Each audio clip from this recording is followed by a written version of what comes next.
இருளை விலக்கி உலகை எழுப்பும் ஞாயிறு அங்கே குடியிருப்பான். அவன் ஆனை முகத்தனின் அடியவர் மனத்தில் ஒளியாய் வந்து கொலுவிருப்பான்.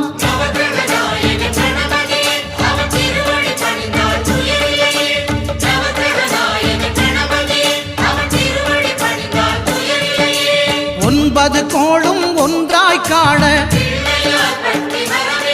அங்கு கற்பகம் என்னும் கடவுளின் மெய்யில்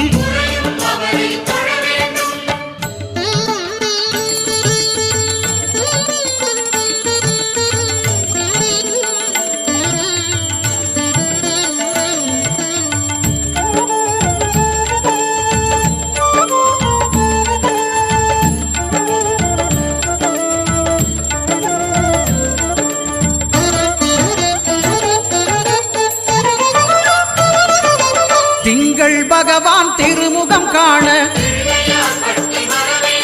அங்கு கற்பக பெருமான் தொப்புள் குழியில் திங்கள் பகவான் திருமுகம் காண அங்கு கற்பக பெருமான் தொப்புள் குழியில் பார்க்கடல் பிறந்த சந்திர பகவான் கணபதி வயிற்றில் நிறைந்திருப்பான். எங்கள் கற்பகத்தானை கண்டவர் தமக்கு தீரா பிணிகளை தீர்த்து வைப்பார்.